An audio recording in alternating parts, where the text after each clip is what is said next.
Halo semua, apa kabar dengan kalian? Saya doakan untuk sehat selalu. Terima kasih sebelumnya sudah mengklik video ini. Pada kesempatan kali ini, aku mau mereview film berjudul The Platform. Film ini bergenre thriller, menceritakan sistem makan yang aneh di penjara vertikal. Film yang ditulis oleh David De Sola dan Pedro Rivero ini menceritakan tentang keserakahan manusia dan kesenjangan sosial yang ada di dalam penjara. Film ini dikemas dengan adegan keji, kotor, dan vulgar. Kalau kalian penasaran, yuk tanpa basa-basi kita langsung aja ke videonya. Tapi sebelum itu bantu channel ini agar aku tetap semangat dengan cara subscribe dan nyalakan notifikasinya untuk video-video terbaruku ya. Cerita diawali dari sebuah aktivitas para koki yang sedang membuat masakan. Lalu terucaplah sebuah kalimat. Ada 3 jenis orang, yang di atas, yang di bawah, yang jatuh. Lalu pria bernama Goreng terbangun.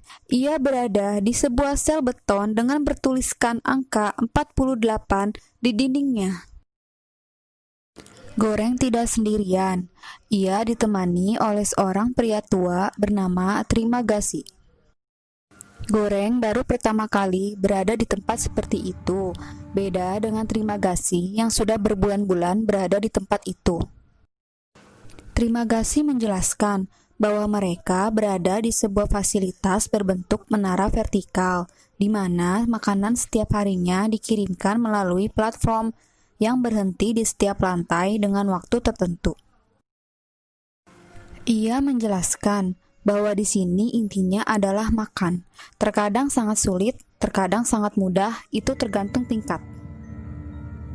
Dan menurut Trimagasi, nomor 48 itu cukup bagus. Ia juga menjelaskan bahwa setiap bulan penghuni penjara itu semuanya akan ditempatkan lagi secara acak. Jika beruntung, kita akan mendapatkan posisi paling atas, di mana makanan masih tersedia dan layak. Kemudian lampu merah mati dan lampu hijau menyala. Itu tanda platform makanan tiba di lantai mereka. Trimagasi langsung memakannya dengan lahap, tanpa memperdulikan itu makanan sisa. Lalu ia menawarkan Goreng ikut makan bersamanya. Mungkin baru pertama kali dan merasa jijik, Goreng tidak mau memakannya. Ia hanya mengantongi apel untuk dimakan nanti.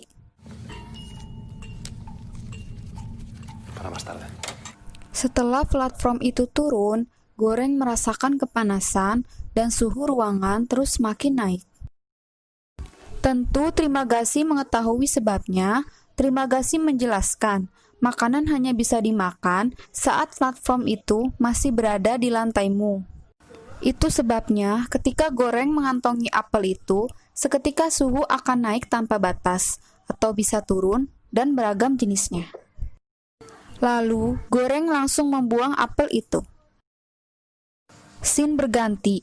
Flashback di mana Goreng sedang dijelaskan beberapa persyaratan. Salah satunya ialah Goreng diperbolehkan membawa satu benda apa saja. Goreng memilih untuk membawa buku berjudul Don Quixote dan Trimagasi memilih membawa pisau. Kembali di sel, Goreng berada di sini itu atas kemauannya sendiri. Goreng dengan sukarela menjadi tahanan di Vertical Self Management selama 6 bulan untuk mendapatkan gelar diploma terakreditasi. Beda dengan Trimagasi, ia ditempatkan di sana karena sedang menjalani hukuman selama 1 tahun atas dakwaan pembunuhan. Saat waktu mereka istirahat, ruangan menjadi merah. Goreng yang penasaran karena mendengar suara dari lubang. Seketika ia dikagetkan oleh platform yang sangat cepat melesat naik ke atas, mungkin setelah selesai sampai di dasar lantai.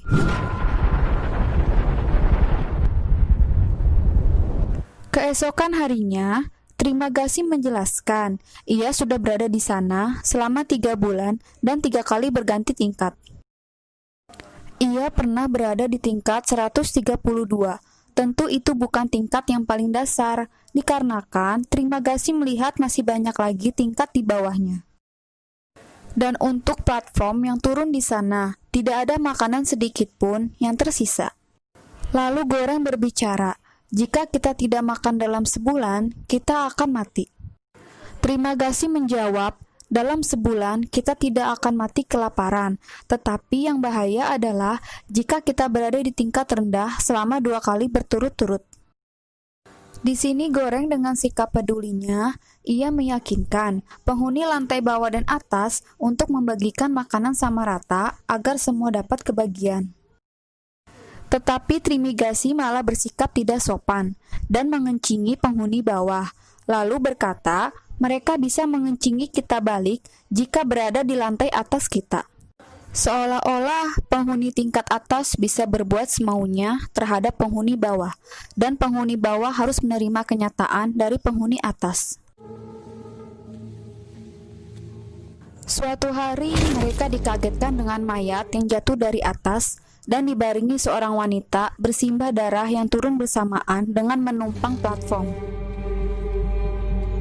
Wanita itu bernama Miharu. Trimagasi menjelaskan, Miharu turun ke bagian bawah menara setiap bulan untuk mencari anaknya. Sebelum turun, ia membunuh teman satu selnya, dan mungkin mayat yang jatuh tadi adalah teman satu sel dia. Lalu Goreng melihat Miharu diserang oleh 2 orang penghuni di lantai bawah. Ia lalu mempertimbangkan untuk loncat menolongnya, tetapi Miharu berhasil membunuh kedua penyerangnya dan melanjutkan perjalanan menuju ke lantai bawah. Singkat cerita, selama sebulan mereka menjadi akrab, lalu Goreng terbangun dengan seluruh tubuhnya terikat di kasur. Mereka berada di lantai 171, di mana tidak ada makanan yang tersisa di platform. Trimagasi menjelaskan rencananya untuk memotong sedikit demi sedikit daging Goreng agar mereka berdua bisa selamat. Ia berencana memotong daging secukupnya agar Goreng tidak mati kehabisan darah. Aku berasumsi Trimagasi bisa bertahan di lantai 132 itu karena ia memakan teman satu selnya.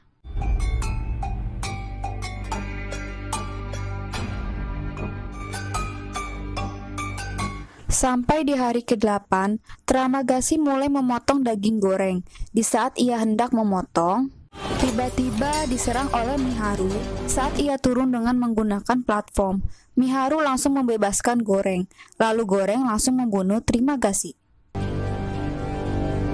Miharu memotong daging Trimagasi dan memakannya.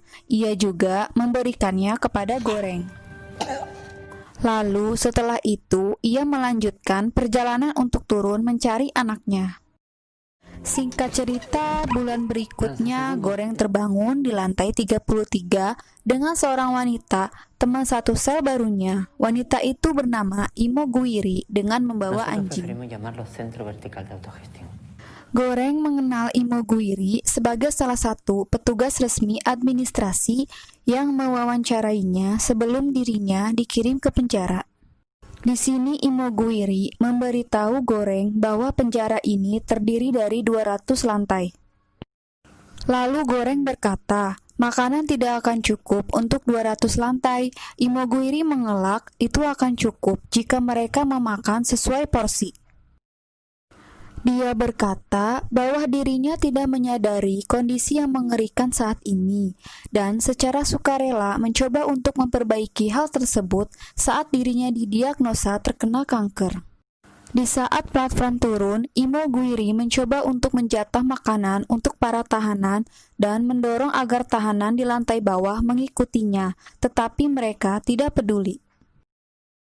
Berhari-hari berlalu, mereka masih tidak peduli sampai di mana Goreng kesal dan mengancam untuk buang air besar di makanan jika mereka tidak mendengarkan Imoguiri. Vamos a ver, hijos de puta. Vais a comer mierda todos los días. Y ahora esto mismo se lo comunicáis al... Lalu Goreng kembali bertemu dengan Miharu saat dirinya turun ke bawah, tetapi kondisi Miharu cedera parah, diduga karena ia berkelahi dengan penghuni lantai atas. Goreng dan Imoguiri menyelamatkannya dan mengobati luka-lukanya. Goreng menjelaskan kepada Imoguiri bahwa Miharu sedang mencari anaknya. Tetapi Imoguiri berkata bahwa tidak ada penghuni penjara yang berusia di bawah 16 tahun dan berkata juga bahwa Miharu masuk sendirian ke dalam penjara. Di saat beristirahat, Goreng terbangun dan melihat Miharu dan Imoguiri saling berkelahi karena Miharu telah memakan anjing milik Imoguiri.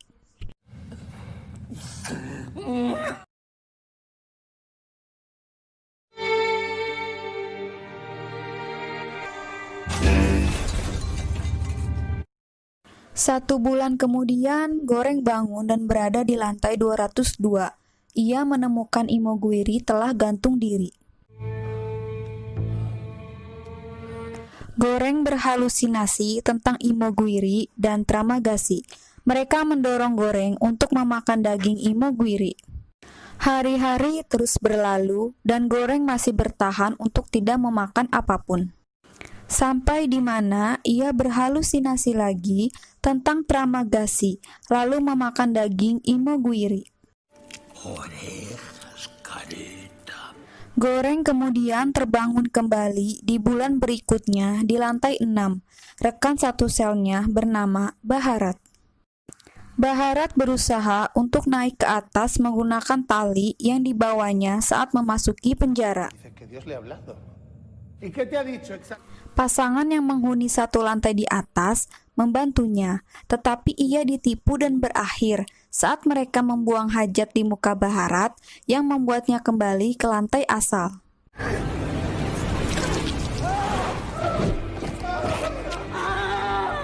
Singkat cerita, Goreng mengajak Baharat untuk turun dan membagikan makanan dengan rata agar makanan sampai di lantai yang paling bawah. Mereka mengira-ngira terdapat 250 lantai. Tujuan mereka adalah untuk merusak mekanisme tahan. Lalu mereka pun turun dan membagi porsi makanan kepada tahanan dan menyerang mereka yang menolak bekerja sama. Singkat cerita, mereka bertemu Miharu yang sedang berkelahi dengan dua penghuni. Lalu mereka berusaha untuk menolongnya, tetapi Miharu tidak terselamatkan. Ia tewas.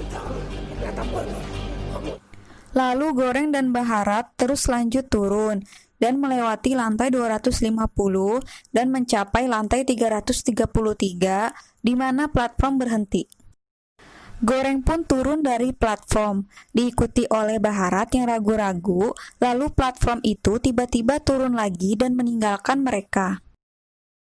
Goreng menyadari terdapat seorang anak kecil yang bersembunyi di bawah kasur dan berasumsi bahwa anak tersebut merupakan anak Miharu. Mereka menyadari bahwa anak kecil tersebut adalah anak perempuan. Walaupun Baharat menolak, mereka tetap memberikan panna konta kepada anak tersebut yang sebenarnya mereka simpan sebagai pesan untuk admin penjara di lantai teratas. Goreng pingsan dan bermimpi. Baharat berkata bahwa anak perempuan tersebut adalah pesan. Lalu Goreng terbangun dan kemudian ia menemukan Baharat tewas karena luka-lukanya. Lalu Goreng mengajak anak perempuan tersebut untuk naik ke platform dan mereka turun ke dasar menara. Di mana Goreng melihat Tamagotchi yang berkata kepadanya bahwa pesan tidak membutuhkan pengantar. Goreng turun dari platform dan menjauh bersama Tamagotchi. Mereka berdua kemudian mengamati platform naik ke atas. Cerita pun selesai.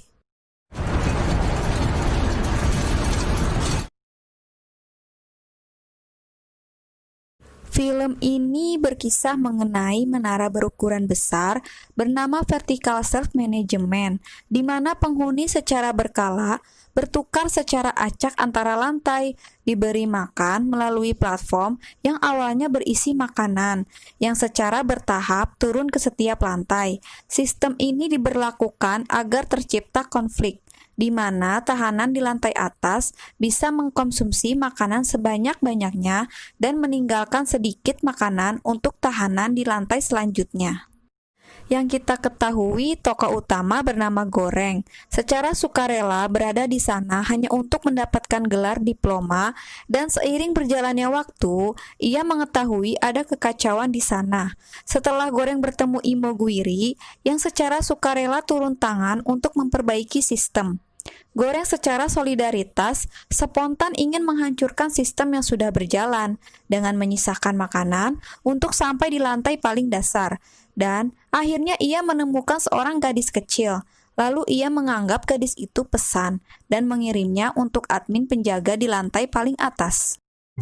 Nah, itu aja penjelasan sedikit. Sebenarnya banyak makna dari film ini, tetapi Mimin gak bisa jelasin satu-satu dikarenakan takut memakan durasi yang panjang. Cukup sekian, sampai jumpa di videoku selanjutnya ya.